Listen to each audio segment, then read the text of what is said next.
महायुतीमध्ये सुद्धा यावर खूप डिबेट होऊन या दिशेने गाडी चालली होती की या देशाचा ध्वज भगवाच असायला पाहिजे.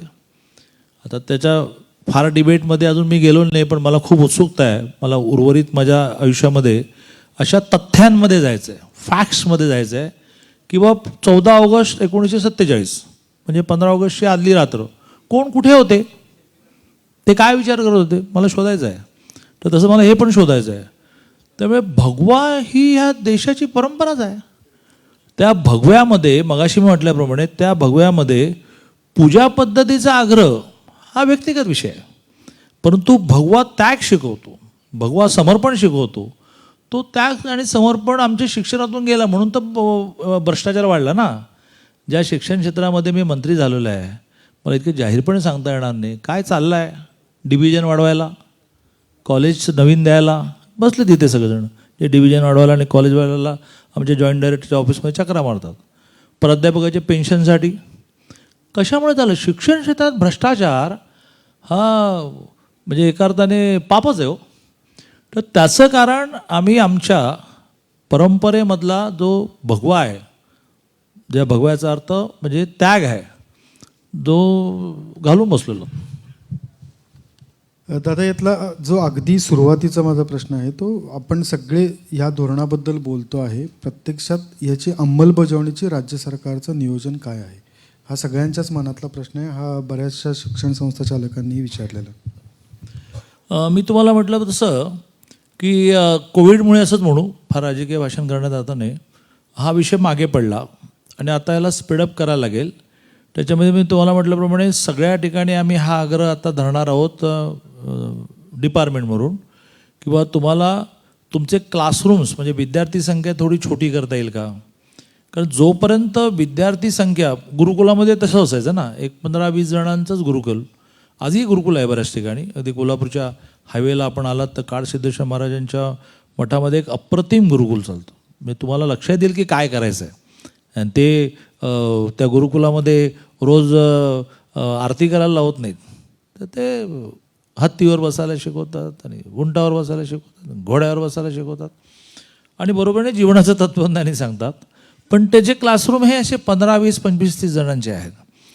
त्यामुळे गुरुकुल परंपरा जी आहे की ज्याच्यामध्ये कॉन्सन्ट्रेशन ऑन द स्टुडंट्स, हे इतिहास जमा झालेला आहे अजून. म्हणजे मी ज्याच्याशी जोडलो असे 25 आहेत.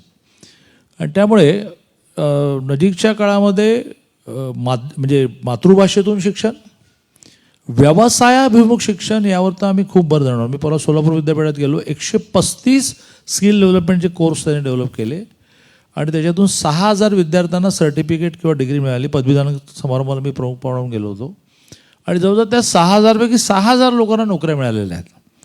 तर यावर आम्ही सगळ्या कॉलेजेसना आणि म्हणणार आहोत की तुमच्याकडे स्किल डेव्हलपमेंट नाही आहे तर आम्ही तुम्हाला 4 गोष्टी देणारच नाहीत.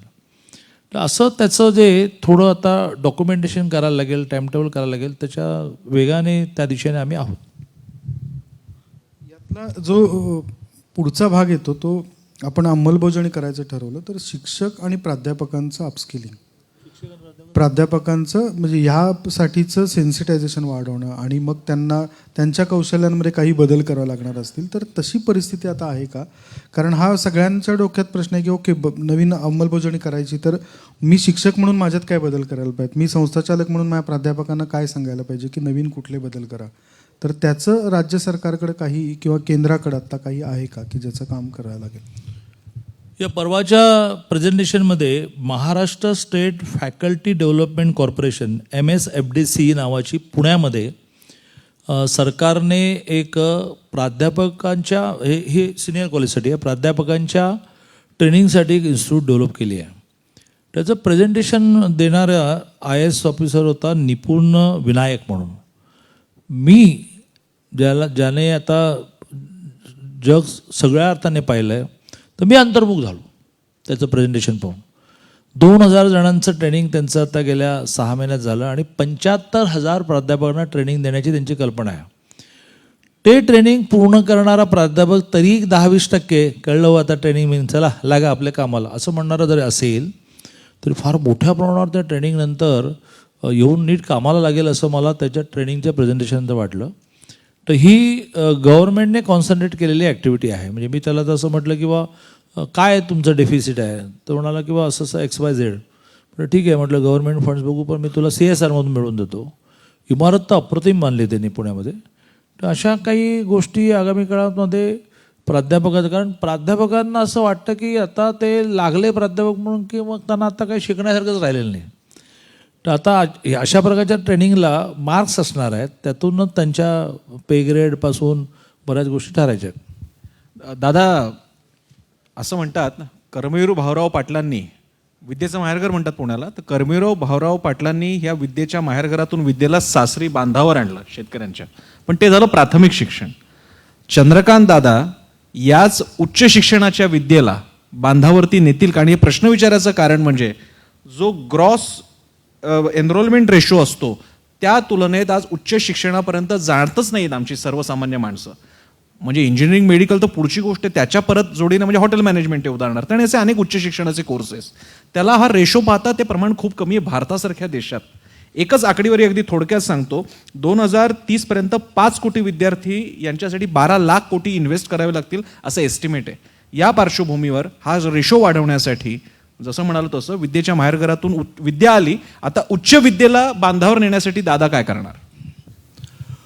अतिशय योग्य प्रश्न विचारला आणि मला 2 दिवसात झालेल्या आढावा बैठकींची उजळणीच होते आहे. 42 लाख कॉलेज विद्यार्थी आता महाराष्ट्रामध्ये आहेत आणि ते एकूण जो एनरोलमेंट रेशो आहे त्या दृष्टीने तो 32% आहे, जो इंग्लंड अमेरिकेमध्ये 78-80% असतो. आमचं पहिलं टार्गेट असं आहे की जून म्हणणं थोडंसं धाडसाचं होईल, पण जून 24 पर्यंत आम्ही हे 50% क्रॉस करणार. जसं तर काल आत्ता केंद्राने असं घोषित केलं की आता व्हर्च्युअल ऑनलाईन एज्युकेशनलाही मोठ्या प्रमाणात कॉन्सन्ट्रेट करा, कारण खूप लोक, ते तुम्ही बांधाचं म्हटलं तर ते नाही ऑल द वे येणार शहरामध्ये. तर ऑनलाईन एज्युकेशनवर तुम्ही कॉन्सन्ट्रेट करा. मग आम्ही ताबडतोब यशवंतराव चव्हाण मुक्त विद्यापीठाची कालच बैठक लावली. 2 तास त्यांना मी घेऊन बसलो होतो. त्यांनी मान्य केलं की 3-4 UGCच्या निर्णयामुळे आमची एकदम 8 लाखापर्यंत गेलेली विद्यार्थी संख्या ही 4 लाख, 4.25 लाखावर आली. मी लगेच टिपून घेतलं. मी स्वतः दिल्लीत जाणार आहे, UGCशी बोलणार आहे. तसं उदाहरणार्थ एक मुद्दा त्यातला असा आला की त्यांनी 10वी पास झालेला आणि 12वी नापास झालेल्याला एक क्वालिफाईंग एक्झाम केली आणि ती क्वालिफाईंग एक्झाम दिली की त्याला ते फर्स्ट इयरला ॲडमिशन द्यायचं. त्याला UGCने ऑब्जेक्शन घेतलं. तर मी UGCशी बोलणार आहे की तुम्ही मार्ग सांगा की या 12वी नापास झालेल्या विद्यार्थ्याला नॉर्मल कॉलेजला जाता येणार नाही, मग तो यशवंतराव चव्हाण मुक्त विद्यापीठात जातो. आता आम्ही टार्गेट असं ठरवलं आहे की पुन्हा एकदा जून धाडसाचं ठरेल, पण जून 2024ला यशवंतराव चव्हाणची एनरोलमेंट ही 10 लाख क्रॉस करायची. त्यांचं शनिवार रविवारचं कोचिंग सेंटर जे आहे ते ज्युनियर कॉलेज होतं, ते UGCने बंद केलं.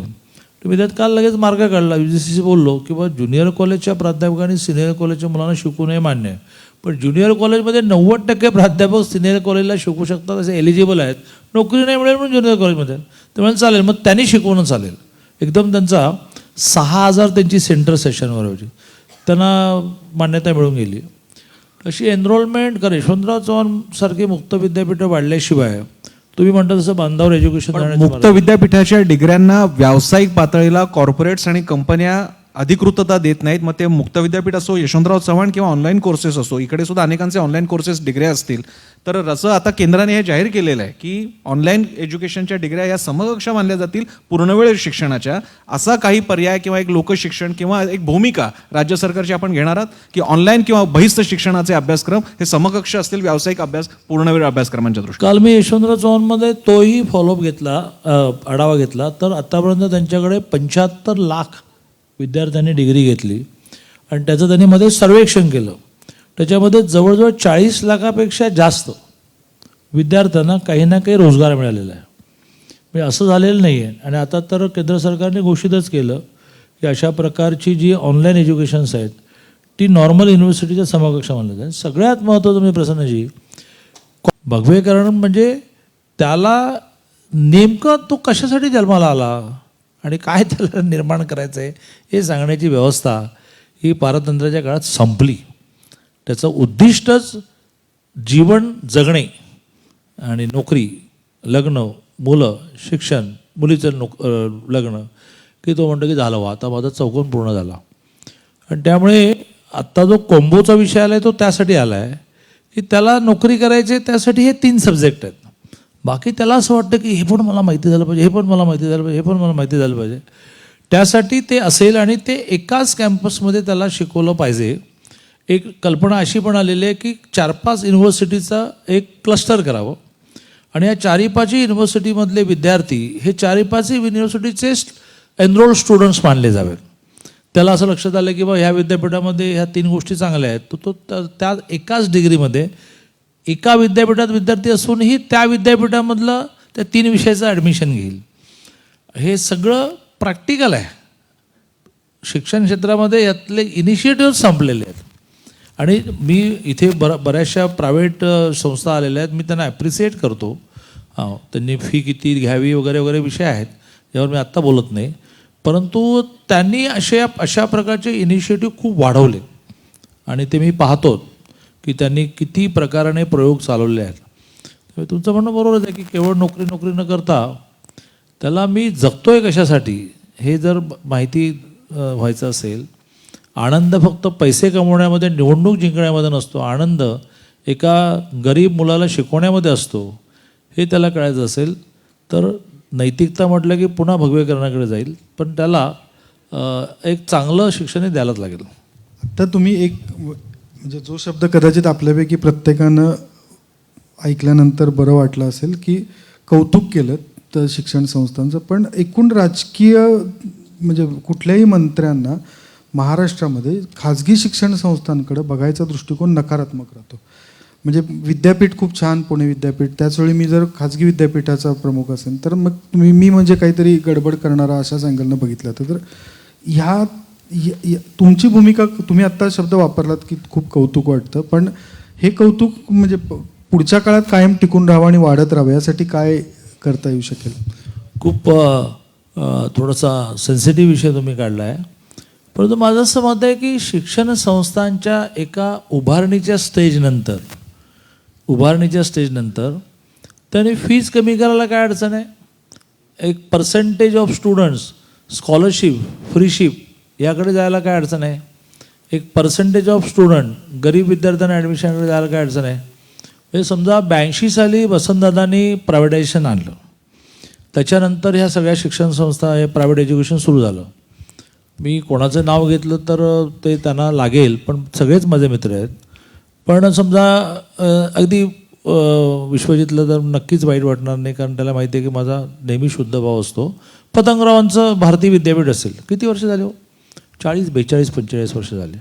पण तुमच्या शिक्षणाची कॉस्ट आत्ता कमी करायला काय अडचण आहे? आता तुमच्या इमारती उभ्या राहिल्या, तुमचं इन्फ्रास्ट्रक्चर उभं राहिलं. प्राध्यापकांची सॅलरी अन्य कॉलेजेससारखं सरकार तुमची देत नाही. That is your recurring expenditure. What is your capital expenditure? Why you are not reducing the fees? हा माझा मुद्दा आहे. बाकी त्या आल्या म्हणून शिक्षण हे म्हणतात तसं बांधापर्यंत गेलं. अदरवाईज आपली सगळी मुलं ही पैसे असतील तर कुठेतरी दक्षिणेत कर्नाटकामध्ये किंवा तमिळनाडूमध्ये जायची. तर तो मोठा रोल प्रायव्हेट शिक्षण संस्थान केला. पण हे सरकार अशा विषयामध्ये हार्श भूमिका घेणार नाही, कारण शेवटी प्रायव्हेट एज्युकेशनने आपल्याला विस्तार करता येईल. पण तू विचारा ना, आज संध्याकाळी जाऊन आपापलं बॅलन्स शीट मांडा की आपल्याला आता एवढी फी घेणं आवश्यक आहे का? म्हणजे 84,000 रुपये फी मेडिकल कॉलेजची गव्हर्नमेंटची आणि 22 लाख रुपये पर इयर प्रायव्हेटची. 84,000 5 लाख तुमची आहे. पण आता तुमचं सगळं उभं राहिलं आहे ना. मी पाहतोय डोळ्याने, मी जातो ना, मी आता शिक्षणामध्ये झालो, पण पॉप्युलॅरिटी माझी शिक्षण संस्थांमधली आणि इतकी आहे की बाबा मी कॉन्व्होकेशनलाही अनेकांच्या शिक्षणामध्ये असताना गेलो. आता तुमचं काय उभं करायचं राहिलं आहे? तुमचं हॉस्टेल पण झालं, तुमचं स्विमिंग टँक पण झाला, तुमचा सिंथेटिक ट्रॅक पण झाला ना सगळं आता तुमचं. आता तुम्ही जरा करा ना शिक्षण स्वस्त, एवढंच माझं म्हणणं आहे. त्याचाच पुढचा भाग आहे. आपण एक आता म्हटलं की इथून बाहेर कर्नाटकात शिकायला जात होती किंवा तमिळनाडूत जात होती, ती इथं शिकत आहेत. पण इथून खूप मोठ्या प्रमाणावर शिकून मुलं बाहेरही जात आहेत. जो उल्लेख मी मगाशी करतो तो ब्रेन ड्रेनचा. तर राज्य सरकार म्हणून तुम्ही असा म्हणजे अगदी आता 1-1.5 महिना तुम्ही पूर्ण कारभार बघायला जरी सुरुवात केली असली तरी शिक्षण क्षेत्राशी संबंध तुमचा खूप जुना आहे. विद्यार्थी चळवळीपासूनचा उल्लेख केला. तर ही बाहेर जाऊ नयेत ह्यासाठी आपण काय करू शकतो की जे सगळे एकत्र येऊन काम करू शकू, असं काय वाटतं? नाही नाही नाही, दोन गोष्टी वेगळ्या आहेत. शिक्षणासाठी जाणं आणि नोकरीसाठी जाणं, सेटल होणं, हे दोन विषय वेगळे आहेत. ब्रेन ड्रेन त्याला म्हणता येईल की आमची बुद्धिमत्ता तिकडे सेटल व्हायला गेली. शिक्षणासाठी जावंच लागेल. अगदी परवा राजभवनवर अमेरिकेतल्या 22 युनिव्हर्सिटीचे कुलगुरू आणि महाराष्ट्रातल्या सगळ्या युनिव्हर्सिटीचे कुलगुरू असं पूर्ण सकाळी 10 ते दुपारी 3 असा एक एक्झरसाईज केला. खूप म्हणजे इंटरेस्टिंग एक्झरसाईज झाला. ज्याच्यामध्ये काय होतं की अमेरिकेतल्या वेगवेगळ्या विद्यापीठामध्ये विद्यार्थ्यांना तुमच्या यायचं असेल तर सुलभता कशी निर्माण करता येईल. मग त्याच्यामध्ये आम्ही येऊ तुमच्या विद्यापीठामध्ये, असे इंटरेस्टेड मुलांना आणा, त्यांच्याशी आम्ही इंटरॅक्शन करतो. ग्रामीण भागात त्यांच्या मनात कॉम्प्लेक्स असतो, अमेरिकेत कुठे जाऊ, तर तो कॉम्प्लेक्स काढण्यासाठी आम्ही अमेरिकेत गेलेल्या ग्रामीण विद्यार्थ्यांशी व्हिडिओ कॉल करून देऊ, अशा प्रकारची चर्चा झाली. अमेरिकेतल्या काही मुलांना प्रामुख्याने म्युझिकसाठी, योगासाठी इकडे यायचं आहे, तर त्याची पण यादी झाली की कुठे कुठे म्युझिक चांगलं आहे, योगा चांगला आहे वगैरे. तर हे ज्ञान मिळवण्यासाठी जगभर जाणं हे आपल्याला नेहमीच होतं. म्हणजे सावरकरांनी ज्या 7 साखळ्या तोडायच्या म्हटल्या बेड्या, त्यातली ही बेडी तोडायचं म्हटली की बा काय बेड्यासारखं चाललं आहे की आम्ही समुद्र पार करून जाणार नाही, आम्हाला सगळ्या जगात जायचं. पण शेवटी यायचं आणि आमच्या देशासाठी आमची बुद्धिमत्ता वापरायची. तिथे सुद्धा गेल्या एक 5-10 वर्षामध्ये खूप आता फरक पडला आहे. खूप चांगलं शिकतायत आणि परत येतात. त्यामुळे शिक्षणाची संधी थोडी इथे कमी असेल, ते वाढवायला लागेल. ती जशी जशी वाढते तसं विद्यार्थ्यांचं जाण्याचं प्रमाण कमी होत चाललं आहे. पण ती संख्या वाढायला अडचण नाही, त्यांना जगभरात जाऊन शिकलं पाहिजे. आता शिक्षणाचा, उच्च शिक्षणाचा विचार करता भारतामध्ये केंद्र सरकार, राज्य सरकार, स्वायत्त संस्था आणि खाजगी संस्था या पातळीला उच्च शिक्षणाची व्यवस्था आहे. या बाबतीतलं बजेट, म्हणजे वस्तुतः संरक्षणानंतर शिक्षणाचं बजेट असायला पाहिजे, पण तशी स्थिती नाही आहे. आपण जेव्हा एकीकडे शिक्षण संस्था चालकांकडनं काही एक अपेक्षा करत असता, तर त्याच्यामध्ये राज्य सरकार स्वतः काय करणार आहे? हे बजेट आपण वाढवणार आहोत का? केंद्राचं सोडून द्या, ते आता तुमच्या हातात नाही आहे, पण आपल्या पातळीवर आपण काय करणार? तुमच्या माहितीसाठी महाराष्ट्राच्या एकूण बजेटमध्ये 62,000 कोटी रुपये शिक्षकांच्या पगारावर जातात, 62,000 crores, आणि 12,000 कोटी रुपये हे हायर एज्युकेशनच्या पगारावर जातात. ही आत्ताची स्थिती आहे. एकूण आपला साईज जो आहे, तो साईज जो आहे एकूण पगार वगैरे, हा सगळे 20 लाख कर्मचारी धरून 1,42,000 कोटी आहे. ते 1,42,000 कोटीमध्ये 62 अधिक 12 74,000 करोड रुपये शिक्षणावर आहे. आता हे वाढायला पाहिजे की नाही? वाढायलाच पाहिजे. परंतु जसं जसा पैसा अवेलेबल होईल तसा तसा याची प्रायोरिटी वाढली पाहिजे, मला शंका नाही. विशेषतः गेल्या काही वर्षांमध्ये आपल्या महाराष्ट्रातला रेव्हेन्यू खूप वाढत चालला. म्हणजे कुठेतरी 2 लाख 2.25 लाख करोडचं आपलं बजेट आता 6 लाख 6.5 लाख करोडवर जायला लागलं. केंद्राचंही असंच आहे. यातून नेक्स्ट टू संरक्षण, शिक्षणावर खर्च वाढला पाहिजे. मला ते विद्यार्थी परिषद दिवस आजही आठवतात की आम्ही म्हणायचो की टोटल खर्चाच्या 10% शिक्षणावर खर्च झाला पाहिजे. तो आत्ता कुठे 6.2 वर आला आहे. तो 10% व्हायलाच पाहिजे. दादा, तो जो एक प्रसिद्ध घोषणा साधारण विद्यार्थी परिषदवाले, SFI वाले एकत्र देतात, KG to PG फुकट शिक्षण, हे वास्तवात देऊ शकतं?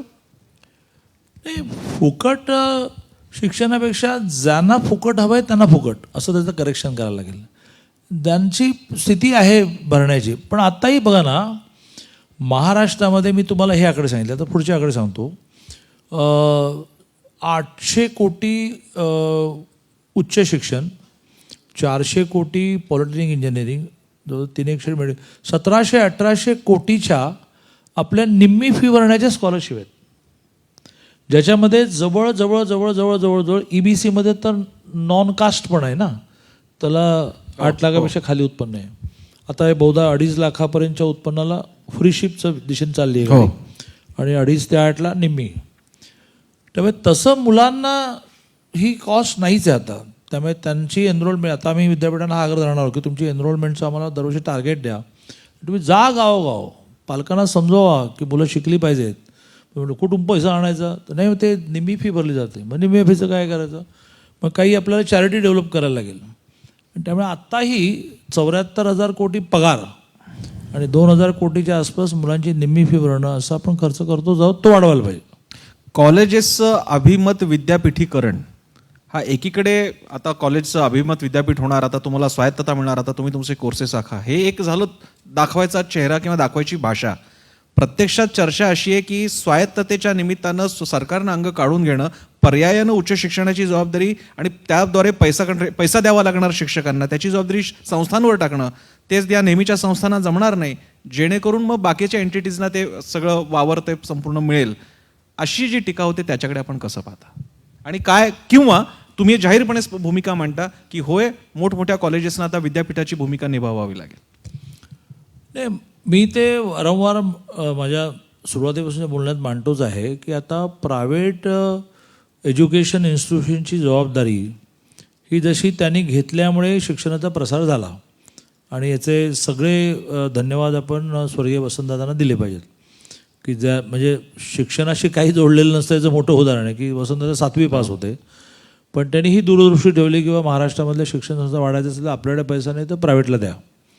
माझं म्हणणं पुढे जाऊन हे आहे की त्या प्रायव्हेट संस्थासुद्धा प्रायव्हेट आहेत, फी किती घ्यायची हे त्यांच्यावर बंधन नाही, हे सोडलं तर नवीन प्रयोग काय करतात. तर त्याने आता पुरेशी शिक्षण संस्था एस्टॅब्लिश झाल्यानंतर त्याच्याकडे इंडस्ट्री म्हणून न पाहता हे सेवेचं माध्यम आहे असं मानून नवीन प्रयोग तर पहिले करा, चला फी कमी करणं वगैरे नंतर बघू, नवीन प्रयोग करा. तुम्ही मला ऑटोनॉमस युनिव्हर्सिटी म्हणून स्टेटस मिळवून घेता. आत्ता माझ्याकडे 9 विद्यापीठांची लिस्ट आहे, मला डिसेंबरच्या अधिवेशनाच्या आधी त्याची फाईल तयार करायची आहे. आधीच 22 आहेत, पण त्यात किती विद्यापीठं अशी आहेत की ज्यांनी स्वायत्तता का घेतली, ते विद्यापीठ आम्हाला खूप त्रास देतं, चला तुम्ही स्वायत्त झालात नवीन काही ते करा ना. ज्या विषयावर खरं तर माझ्याकडचा हा शेवटचा प्रश्न आहे, ते 2 प्रश्न मी एकत्र करतो. एक म्हणजे विद्यापीठांना, तुम्ही आत्ता अमेरिकन 22 विद्यापीठांशी एकत्र चर्चेचं उदाहरण दिलं. हा संवाद राज्य सरकारचा उच्च शिक्षण विभाग आणि खाजगी विद्यापीठं यांच्याशी नियमित राहावा असं काही तुम्ही विचार करू शकाल का? कारण आपण ज्यावेळी उच्च शिक्षण विभाग किंवा आता केसरकर सर पण येत आहेत, पण विचार करतो त्यावेळी प्रामुख्यानं सरकारी राज्य सरकारची विद्यापीठं असा विचार होतो आणि बहुतांश महाराष्ट्रातला आता एक मोठा वर्ग हा खाजगी विद्यापीठांमध्ये, खाजगी शिक्षण संस्थांमध्ये शिकत असतो. तर यांच्यामध्ये नियमित डायलॉग राहावा आणि यांचं अपग्रेडेशनसाठी काम काय करावं असं काय तुमच्या समोर आहे का योजना? मी नजीकच्या ऑक्टोबर मिडच्या आसपास सगळ्या खाजगी विद्यापीठांचं एक दिवसभराचं कमी संख्येचं, कारण संख्या जास्त असली की मग तो मेळावा होतो, एक इंटरॅक्शन व्हावी अशासाठीचा एक एक्झरसाईज करण्याच्या दिशेने आहे की ज्याच्यामध्ये त्यांच्या अडचणी पण समजून घेऊ आणि आमच्या अपेक्षा पण मांडू की तुम्ही एकूणच विद्यार्थी व्हर्सटाईल व्हावा यासाठी काय करतात, तुमचे कल्चरल फेस्टिवल किती होत आहेत, तुमचे स्पोर्ट्स फेस्टिवल किती होत आहेत, तुम्ही विद्यार्थ्यांना सगळ्या धर्माचं, अगदी इस्लामचंही द्या नॉलेज, ख्रिश्चनिटीचं पण द्या, पण हिंदू पण द्या, असं जो माणसाचा एक 10% भाग 10% समाज सोडला तर 90% लोकांचा जीवनाचा अविभाज्य भाग आहे, त्याचं जरा सायंटिफिक नॉलेज द्या. म्हणजे मी अनेक वेळेला विश्व हिंदू परिषदेच्या आमच्या सगळ्या नेत्यांना म्हणतो की तुम्ही केव्हा तरी जन्म ते मरण यामधल्या सगळे विधीना एकदा रिवाईज करून टाका ना.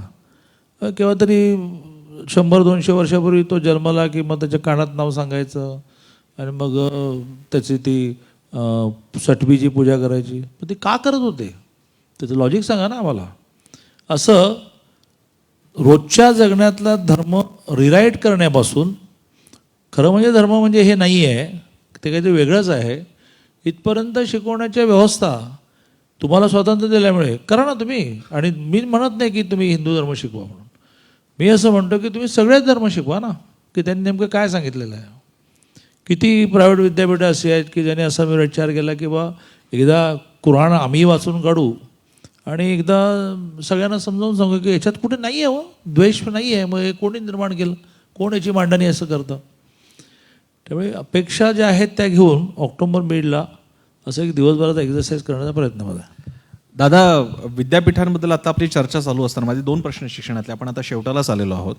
विद्यापीठं आम्ही उरलो परीक्षेपुरता अशा अवस्थेला का येऊन ठेपलेली आहे, त्याला कारणं कोण आहेत? विद्यापीठांच्या नामांतरासाठी संघर्ष झाले, मग ते दक्षिण महाराष्ट्रातलं एक असो किंवा मराठवाड्यातलं असो, ते झाल्यानंतर विद्यापीठांची गुणवत्ता, पुण्यामधलं पण झालं अगदी, पण विद्यापीठांची गुणवत्ता, आंतरराष्ट्रीय पातळीला आपण कुठे आहोत, रिसर्च इथे काय होतो, इथल्या PhDची नेमकी किंमत बाजारामध्ये किंवा अकॅडमिक एरियामध्ये खरंच कितपत आहे, या अवस्थेला कोण कारणीभूत आहे? तुम्ही त्याकडे कसं बघता? आता त्या प्रेझेंटेशनमध्ये एक धक्कादायक बातमी मला कळली की जगभरातल्या पहिल्या 1000 विद्यापीठामध्ये आपले फक्त 5 इन्स्टिट्यूट आहेत असं लक्षात आलं.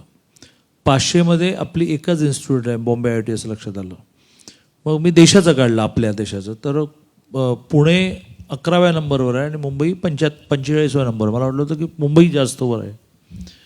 मग आता आम्ही असं केलं आहे की 5 विद्यापीठं अशी कॉन्सन्ट्रेट करूया, बाकी जास्त गडबड करू नको, की याने एक छलांग थोडी पुढे मारायची देशात आणि जगात. असं म्हणून आता पुणे, मुंबई, बॉम्बे IIT, खरगपूर IIT अशा सगळ्या ज्या ऑलरेडी आहेत स्पर्धेमध्ये, म्हणजे पहिल्या 500मध्ये बॉम्बे IIT असेल तर ते पहिल्या 100 येऊ शकतं. असं करून त्यांना काही स्पेशल फॅसिलिटीज, एफर्ट्स, रिव्ह्यू असं करण्याचा परवा आम्ही निर्णय झाला की जेव्हा ही सगळी स्टॅटिस्टिक्स समोर आलं, हे रजिस्ट्रेशनचं पर्सेंटेज लक्षात आलं की ते इंग्लंड अमेरिकेत 78-80 आहेत, आपल्याकडे 32,000 आहे. मी म्हटलं 50 क्रॉस करा, प्राध्यापकांना काम द्या की त्यांनी गावोगाव फिरलं पाहिजे, पालकांना समजावलं पाहिजे, मुलींच्या शिक्षणासाठी आग्रह धरला पाहिजे. काही काळजी करू नका, आम्ही त्यांची हॉस्टेल राहण्याची व्यवस्था करतो, जेवणाची व्यवस्था करतो, असं केलं पाहिजे. त्यामुळे ही गुणवत्तेच्या बाबतीतली आपली पिछेहाट खूप आहे. सम्राट, का एखादा मी करू विचारतोय? एक मुद्दा म्हणजे शेवटचा प्रश्न एकदम तो या सगळ्याच विषयच पूर्ण वेगळा असेल, पण आता या विषयाशी निगडीत हा शेवटचा प्रश्न. UGC, युनिव्हर्सिटी ग्रांट कमिशन, विद्यापीठ अनुदान आयोग, याच्या रिस्ट्रक्चरिंगची, जसं आपण नीती आयोग निर्माण केला, पूर्ण नावच बदललं प्लॅनिंग कमिशनचं, UGCच्या पुनर्रचनेचं, मे बी डिसमेंटलिंगचं, असा काही विचार चाललाय का? अशी गरज दृष्टिक्षेपात आपल्याला वाटते का? आज तरी अशी आवश्यकता नाही, कारण अशी एक ऑल इंडिया बॉडी, मेडिकलला, इंजिनिअरिंगला, तशी नॉर्मल एज्युकेशनला अशी एक ऑल इंडिया बॉडी लागणार. आज तरी त्यातले त्रुटी काही लक्षात, त्यांचं फार कंट्रोलिंग नसतं, म्हणजे जाचक काही नसतं असं माझं मत आहे. हां, त्यांनी फंड्स खूप सोडले पाहिजेत. रुसा म्हणून जी व्यवस्था आहे त्यातून त्यांनी गेल्या काही दिवसामध्ये 3-1 हजार कोटी दिलेत, ते वाढवायला लागतील, की ज्याच्यातून अनेक कॉलेजेसना 2 कोटी, 3 कोटी, 5 कोटी, विद्यापीठांना 100 पुणे विद्यापीठाला 100 कोटी मिळाले. त्यातून त्यांच्या खूप डेव्हलप. पुणे विद्यापीठाचं आता स्पोर्ट्स कॉम्प्लेक्स जे आहे ते जागतिक स्तरावरचं झालं, परवा देवेंजींच्या हस्ताक्षरानं झालं. मी आय होप आणखी प्रश्न नसतील तर जरा एक लाईट नोटवरती हा चर्चा परिसंवाद संपवण्यासाठी रॅपिड फायर प्रश्न आहेत, अगदी एकेका शब्दाचे आहेत. मला जरा सावरून बसायला एकेका शब्दाचे आहेत. म्हणजे तुम्ही एवढ्या इतक्या अवघड प्रश्नांना उत्तरं दिली, रॅपिड फायरला काय म्हणजे गमतीदार प्रश्न आहे त्याच्यात, काहीच नाही. आता एक प्रश्न त्याच्यामध्ये मी लिहिलेला आहे की तांबडा पांढरा की बाकरवडी, याच्याला काय अर्थ आहे का या प्रश्नाला? इतके साधे प्रश्न आहेत. तर मग ह्याच्यापासून सुरुवात करूयात. तांबडा पांढरा की बाकरवडी? खरं म्हणजे दोन्ही. आज याला काय अर्थ आहे? याला तुम्ही दोन्ही म्हणत असाल तर पुढच्या प्रश्नाला काय उत्तर देणार आहात? मी राजकीय नेता आहे, सापडत नाही ना. बरं, दोन्ही. भाजप प्रदेशाध्यक्षपद की मंत्रीपद? पुन्हा एकदा त्याचं उत्तर दोन्ही. नाही, असं आहे की पार्टी लिडरशिपसाठी भाजप प्रदेश अध्यक्ष आवश्यक असतं. त्या पार्टीमधून सरकार फॉर्म होतं. पार्टी आहे ती सरकार निर्माण करण्यासाठीच आहे, कारण राजकीय क्षेत्रात आहोत. त्याच्यानंतर मग त्याच्यात सगळं नीट चालवणारी मंडळी पण लागतात. याचा निर्णय व्यक्ती करतो तेव्हा गडबड होतो, याचा निर्णय पार्टी करते बरं त्यावेळेला सोपं असतं. कोल्हापूर की पुणे? हा अनेकदा फायर फायटिंग मध्ये तुम्हाला अनेकदा प्रश्न विचारलेला असेल. नाही, हा प्रश्न खरं म्हणजे कोल्हापूर पुण्यापेक्षा माझा. बरं, मी सोपा प्रश्न विचारलो, पुणे की कोथरूड? पुणे की कोथरूड? नाही, हे खूप सेन्सिटिव्ह प्रश्न आहेत सर. शिंदे सेना की उद्धव सेना? हा नाही, ज्या प्रकारची रिजिडिटी ही शिवसेनेमधून, म्हणजे भारतीय जनता पार्टीबरोबर युती नाही केली, सरकार नाही केली, हा मुद्दा नाही आहे. तर त्या रिजिडिटीतून काय भविष्यात निर्माण होईल याचा राजकीय अंदाज घेतला गेला. पण महाराष्ट्र विकास आणि ज्याला म्हणू की परंपरा काय पुढच्या पिढीला आपण देतो असं न झाल्यामुळे आता तरी शिवसेना की शिंदेसेनामध्ये शिंदेसेना. सध्या विश्वजित कदम भाजपला जॉईन होतील अशी चर्चा आहे. कारण एक, सत्तांतर आणि भाजपच्या भूमिकेबद्दल कदाचित वाटणारं आकर्षण. कारण दोन, उच्च तंत्र शिक्षण मंत्री आता दादा झालेले आहेत. पण ते BJPला जॉईन होण्याची काही शक्यताच नाही. शेवटचा प्रश्न आता. हां हां हां. मनातील मुख्यमंत्री एकनाथ शिंदे किंवा देवेंद्र फडणवीस? मी ह्याला खरं तर वेगळं रिफ्रेश केलं होतं. माझ्या मना बन दगड की माझ्या मनावर ठेव दगड? नाही नाही, मला या निमित्ताने तुम्ही संधी दिली आहे तर त्या दगड विषयाचं एकदा स्पष्टीकरण Please. करतो. असं आहे की आपल्या पत्रकारितेमध्ये हा जो थोडा गोंधळ आहे त्याबद्दल मी तुम्हालाच विनंती करेन की याच्यात काहीतरी तुम्ही करा की संदर्भ न पकडता वाक्य उचलणं आणि त्याच्यातून होणारे गोंधळ, त्यातून राजकारणामध्ये असणारा मनस्ताप. संदर्भ असा होता की मोठ्या प्रमाणावर कार्यकर्त्यांना हे समजावणं होतं की ही एक आवश्यकता आहे आणि त्यामुळे आपल्याला हे स्वीकारलं पाहिजे. मग त्यावेळेला मी ग्रामीण माणूस तर मी ग्रामीण भाषेतच बोलतो. त्यामुळे मी ग्रामीण भाषेतच म्हणतो मनावर दगड ठेव आणि जा पुढं, पुढे पण नाही जा पुढं. तसं मी आमच्या कार्यकर्त्यांना समजावण्याचा प्रयत्न केला आणि त्याचं शेवटचं वाक्य असं होतं की हे आपल्याला निभावायचं आहे. ते निभावायचं राहिलं बाजूला आणि हे मनावर दगड ठेव म्हणाले म्हणजे त्यांच्या मनात दुःख आहे असं झालं. मला आवडलं एकनाथजींनी ताबडतोब केसरकरांना सांगितलं, केसरकर आता नाही आहेत, केसरकरांना सांगितलं की तू ताबडतोब स्पष्टीकरण दे की दादा काही चुकीचं बोलला नाही. आणि त्याच्या पुढे जाऊन आमच्या औरंगाबादचे शिरसाट असं म्हणाले की 120 आमदारांना मुख्यमंत्री नाही, 120 आमदार असणाऱ्यांना मुख्यमंत्री नाही मिळाला तर दगड ठेवलं दुःख वाटणार का पेढे वाटणार म्हणाले. आणि अगदी शेवटचा मी जरा थोडं लांबवतोय नेहमीप्रमाणे, पण 2024 साली महाराष्ट्रामध्ये 100% भाजप सरकार की शिंदेची शिवसेना अधिक भाजप सरकार? काय ठरवेल? धन्यवाद.